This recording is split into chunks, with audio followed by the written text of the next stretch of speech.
Bueno, no, esto es medio improvisado. Estaba escribiendo un par de palabras clave para acordarme de lo que quiero decir. ¿Cómo? Bueno, No a ver. ¿No está todo estudiado? Estamos ante una negociación compleja, condicionada por los propios aspectos legales del caso, las cláusulas Rufo, el problema del stay y no sé cuántas cosas más. Sí. O ante una situación clásica, muy argentina de los últimos tiempos, de que cada problema que nos viene lo terminamos complicando más de lo que está, ¿no? Y que deriva obviamente en una controversia de carácter político, no técnico, ni económico, ni vinculado a las complejidades legales del caso. Si miramos la secuencia argentina, para hacerla corta, del periodo que va desde octubre del 2011 a la fecha, esto es, lo que va del segundo mandato de la Presidenta de la República, estamos claros que de aplicar esa regla. ¿Cuál ha sido la regla? Que cada problema que ha habido, o frente a cada uno de ellos, el diagnóstico del gobierno y su consecuente actuación ha terminado complicando la cosa más de lo que estaba.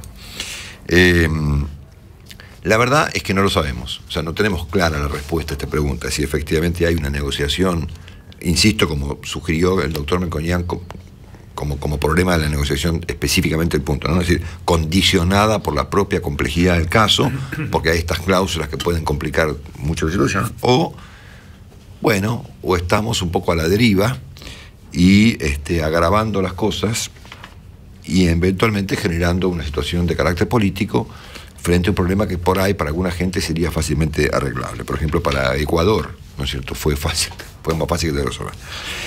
Me pareció central lo que esta mañana dijo al respecto, sobre esta pregunta que esta mañana no tiene respuesta, el señor Rosendo Fraga, cuando le preguntamos por el punto, cómo interpretaba él este comunicado de anoche, que dice que Argentina no va a pagar el vencimiento correspondiente al próximo día 30 de junio próximo. Esto nos decía Rosendo. El término negociación no existe. Vos tenés una sentencia claro, que te ordena pagar. Yo creo que este es el primer error de enfoque en la estrategia argentina. Es que ahora viene una negociación.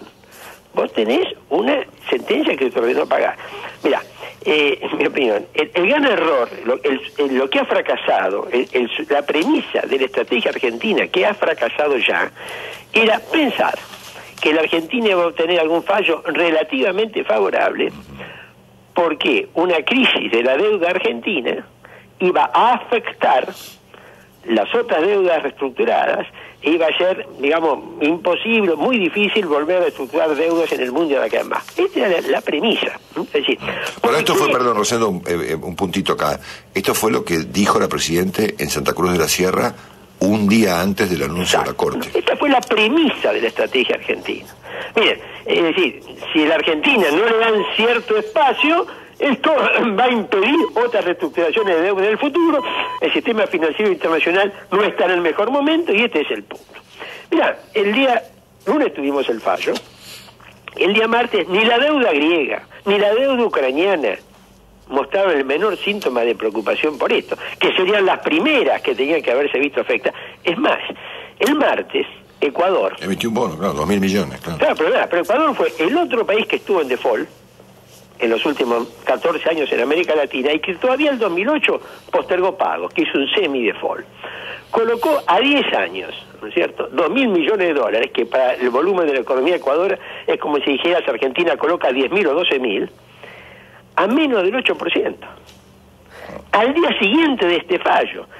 Lo primero que hay que asumir, que la idea, ¿viste?, de que la dificultad de Argentina con su deuda podía poner en dificultades al sistema financiero internacional, esta premisa fracasó. Bueno, muy bien. Entonces, ¿qué pasó ayer? Según el propio razonamiento de Rosendo y lo que pensamos acá nosotros, que el gobierno, frente al fracaso de esta idea, ha resuelto duplicar la apuesta. Y esta idea, esta duplicación de la apuesta en este caso, viene a multiplicar, viene a formar parte de esta secuencia que arrancó efectivamente en el noviembre del 2011, después de las elecciones de octubre, donde el gobierno, ante cada error de diagnóstico, en vez de cambiar de medicamento, duplicó la dosis.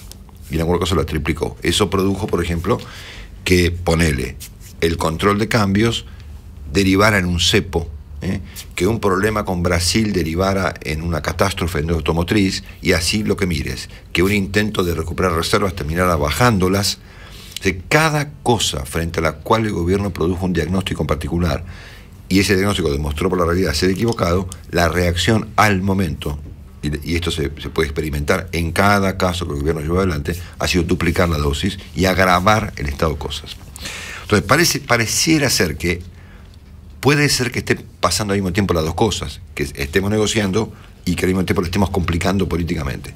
Pero en cualquier caso, esta matriz de comportamiento parece replicarse exactamente igual que en otros casos frente a este caso, que tiene como complicación de que es un caso muy delicado. Y en cualquier caso, yo no sacaría este problema de la deuda del contexto general de la Argentina, porque es un tema que viene a sumarse, no viene a cambiar de tema. A ver, nosotros veníamos con un conjunto de complicaciones en el plano económico y político. Este tema no es que borra los anteriores, esto se suma. Esto va arriba de la pila de problemas que ya veníamos acarreando. Entonces, en el plano económico, todo lo que pasó entre octubre del 2011 para adelante fue una complicación como consecuencia de la mala praxis del gobierno, de la falta de profesionalismo, de los diagnósticos infantiles, y ustedes ya conocen los detalles que hemos hablado acá, si escuchan el programa todos los días de la vida, que han terminado agravando los problemas, y frente al agravamiento de los problemas el gobierno ha duplicado la dosis en cada uno de los puntos. Estamos con una montaña de problemas generados a partir de octubre del 2011, todos irresueltos y todos agravados. Entonces me pregunto por qué esta va a ser la excepción. O sea, la experiencia nos muestra que frente a cada problema que se ha presentado ha habido un diagnóstico raro, una actuación equivocada y una multiplicación de la dosis ante la evidencia del fracaso del enfoque. Entonces me da la impresión de que en este punto de la deuda, bueno, debe ser igual. Si yo lo miro en la perspectiva de lo que ha ocurrido en Argentina a partir del triunfo electoral del año 2011. Ni hablar del plano político, si este asunto de la deuda, que se suma como frutilla del postre a un cuadro económico ya de por sí muy complicado, bueno, ahora está borrado de la tapa como consecuencia de este desastre. Pero no olvidemos que en el plano político estamos bien complicados. Está el peronismo en estado de ebullición, está todo fracturado, el gobierno no tiene candidato, no estamos claros cómo va a seguir esta historia en materia electoral, si va a haber o no va a haber pasos, si va a haber alguno, no sabemos si Scioli está a favor o en contra, si ya lo echaron, si no lo echaron, si va a ganar Massa, si no va a ganar. El caso de Vudú, obviamente, ¿no es cierto?, que está cada día peor, y que efectivamente va a una situación complicada dentro de muy pocos días. Entonces yo creo que yo no sacaría este problema de la deuda y del eventual default de la Argentina del contexto general que tiene la Argentina, que es muy complejo. Por lo tanto, me da la impresión de que acá parche no aplica, ¿no?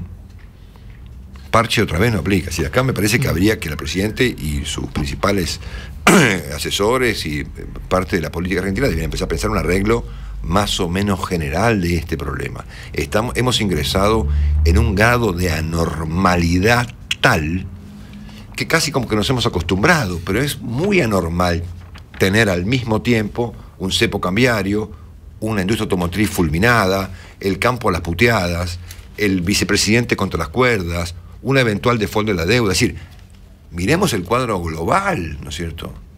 Es de una anormalidad, de un grado de impresentabilidad tal que yo no puedo entender cómo la Presidenta no tiene una reacción interior que diga, bueno, basta con esto, hagamos algo distinto. Por ahora que tenemos un problema, los tenemos todos. Y lo más patético del caso es que no deberíamos tener ninguno.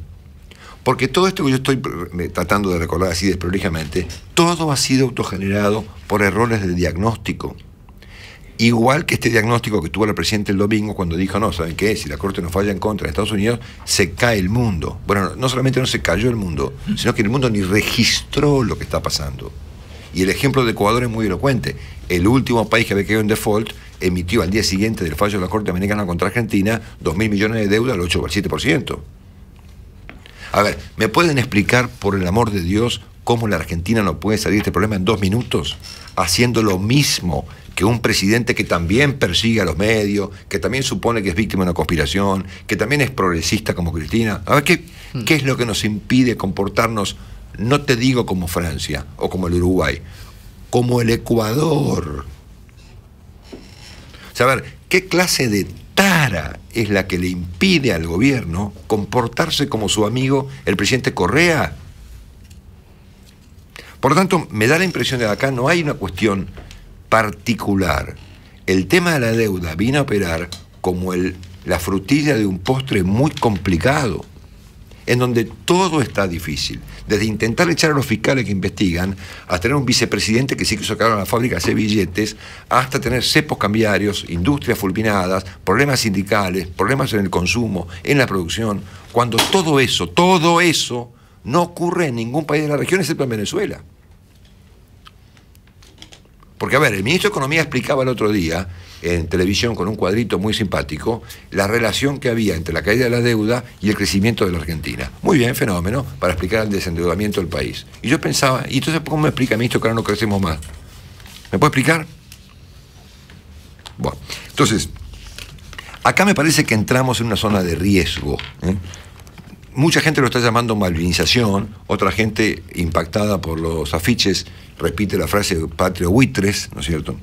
Entonces, claro, me da la impresión de que semejante estado de cosas, de no haber una perspectiva global de solución, la tentación del gobierno de politizar este asunto, hacer como que negocia y vemos qué pasa, digamos, mientras a partir de, por ejemplo, mañana, el Día de la Bandera, la Presidenta de la República resuelve convertir el acto de mañana de todos los argentinos en su pelea personal con el señor Singer o el juez Griesa, y bueno, puede ser. Y si Argentina efectivamente se entra en esta instancia bastante más complicada de la de hoy, digamos, y efectivamente la Argentina va a un default. A ver, pensemos un segundo en esto. Un default va a perjudicar seguramente a los bonistas, lo va a perjudicar. Va a perjudicar al señor Singer, lo va a perjudicar. Pero al primero que perjudica, primero que nada es a los jubilados.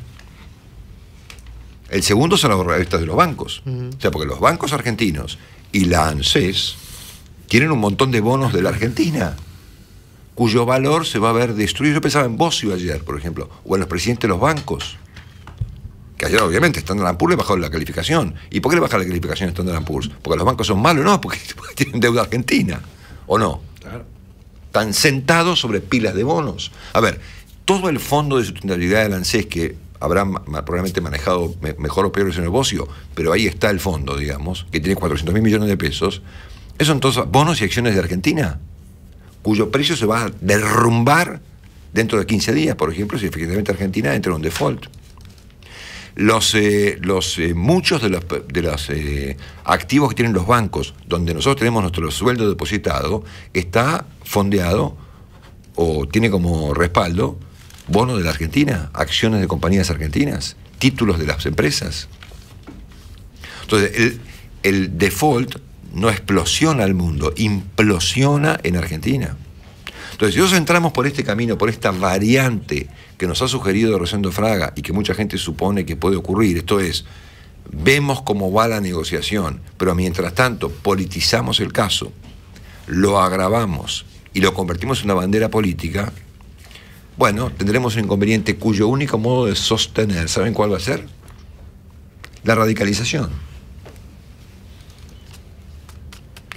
Algo ya sugirió esta mañana el propio jefe de gabinete cuando dijo, bueno, estamos sometidos a los lobbies de los fondos buitre y de los medios de comunicación, que van a ser a partir de ahora, de acuerdo al gobierno, no sé, los socios de los fondos buitre. Bueno, a ver, nada, estoy simplemente imaginando la secuencia clásica que ha mostrado la Argentina en el periodo 2011-2014. Cada vez que hemos tenido un problema, lo hemos terminado complicando. Y siendo que es un problema de los que hemos tenido probablemente el más relevante, no me quiero ni imaginar qué puede pasar si esto no se resuelve de una manera más o menos práctica. Dependerá de mañana. Será clave sin duda el discurso de la Presidenta de mañana, 20 de junio, en la ciudad de Rosario. Marcelo Longobardi está en Mitre cada mañana.